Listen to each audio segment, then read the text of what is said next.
Well, Rocket League Season 10's out, and another season where I'm stuck trying to get Grand Champ yet again.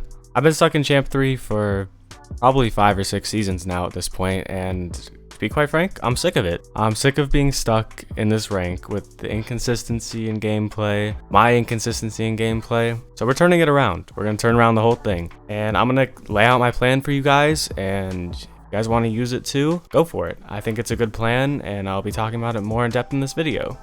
So what's the plan? Training packs 24/7, only training packs. You only need to do training packs. The shots are realistic scenarios that you always see in game, every single time without fail. You see that pass that training pack just gave you? Perfectly realistic. Next up, only do free play. Once you're done doing training packs for a week straight, 24 hours a day, go straight into free play. And once you're there, turn on unlimited boost, just fly around. Don't even touch the ball, just work on flying. And then after that, you think you're ready? You think you're ready for doubles? No, absolutely not. Go straight into dribble overhaul, but don't dribble the ball. Only drive it. You need to work on driving and car control only. And then maybe, just maybe, you're ready for snow day. No, okay, actually though, I do have a very serious plan I want to lay out, because one of my main issues is I'm so inconsistent about when I play, how much I play. And to get to Grand Champ, you need to be playing very consistently. You need to be playing a lot to learn the skills and mechanics that you need to learn to get to that rank. So I know in my joke, I said something about training packs and free play, but that's gonna be one of the first steps I take. I'm gonna use training packs and free play to further hone in on air dribbling and flicks and ground dribbling as well. The reason I'm doing this is because I made these videos where I practice air dribbling for 7 days, practice dribbling for 7 days. And then I said I would keep up with it, and I stopped.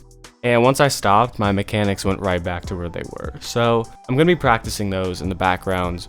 Probably gonna shoot for a few times a week for 30 to 60 minutes. I don't really know for sure, but lay out a plan that works for you. But make sure you leave enough time to play actual Rocket League games as well, as that's gonna help you even more. But training packs and free play is where I'm gonna start. I wanna get my mechanics to a better level. I struggle with them a lot, and I think this will help me a lot. The next place I'm gonna go with my plan is to 1v1s actually. Why 1v1s? Well, 1v1s are very beneficial to people like me who struggle with creating offense. And even if you look at distributions, I'm like top 3-4% in standard and doubles. I'm like top 9% in 1v1s. Like, I'm considerably worse the less teammates I have. And that may not sound like that bad of a thing, but here's where it becomes an issue. Sure, I play better with teammates, and that's a fact, and that's fine. But that also means because I lack those 1v1 skills, I'm underperforming for my team more often than I should be. So when your goal is I'm gonna practice 1v1s, you should probably set a concrete goal. For me, I'm gonna try and get all the way from Diamond 1 to Champ 1. I'm going to be grinding 1v1s whenever my friends aren't on.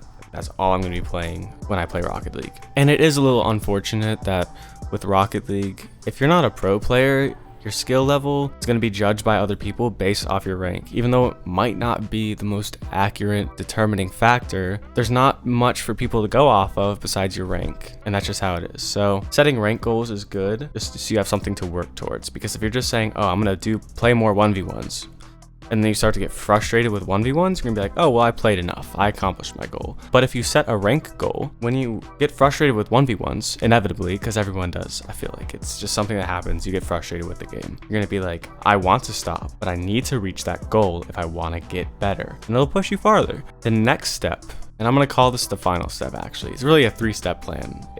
I need to pick between doubles and standard. Now obviously, Grand Champ in doubles is easier to reach MMR wise than it is in standard, but because I lack these 1v1 skills, it's probably gonna be harder for me to break through that GC barrier in doubles, because I find myself passing and not wanting to keep possession for a dribble. I'd rather just pass it to my teammate. And in standard, big passing plays are really helpful. In doubles, not so much. They create awkward scenarios that can often lead to you getting scored on. I think I want to stick with doubles for now, and the reason I say that is because if I pick doubles, it's going to be a little bit harder for me, but at the end, it'll make me a better player, because I'm getting to Grand Champ in something that I am not as comfortable in first, because I don't think I'm quite good enough to get Grand Champ in standard where I am right now. If I get to Grand Champ in Standard by barely scraping by, all of those flaws and all of those weak points that I have are going to get exposed in Grand Champ, and I'm going to go right back to Champ 3 and be right back where I started.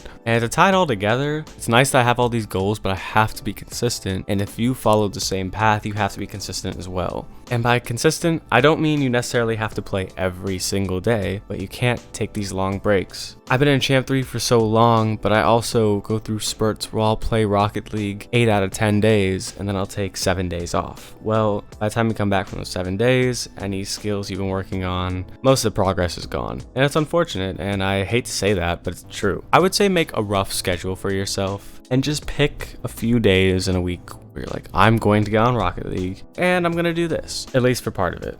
And by making this schedule, I'll be holding myself to an obligation rather than just playing whenever I want to. And who knows, maybe it'll help, maybe it won't. This is kind of an experiment, and I'm glad you guys are along for the ride. But I guess that raises the question, what kind of content will you guys be seeing from a Rocket League standpoint going forward? I have some ideas about what I can do for 1v1 content, but I need to work them out before I release my plan for that. But I would say probably expect more Road to Grand Champ videos with Murmur going forward. I mean, he is my Rocket League partner, and we do have another friend that plays threes with us occasionally, but we don't play often enough for that to be my main focus. So yeah, expect some of the same content, maybe some new ideas surrounding 1v1s, but also expect different game series to be coming out. I've been looking into doing different games for a while now, and I have some stuff in the works, so I'll be excited to share that with you guys when it comes out. But regardless, thank you guys for the support up to this point, and I promise you that this season is the season. We're gonna get to Grand Champ. We're finally gonna do it, and then I can make things that people probably enjoy more than watching me struggle in Champ 3 over and over and over again. And as always, I'll see you guys next time.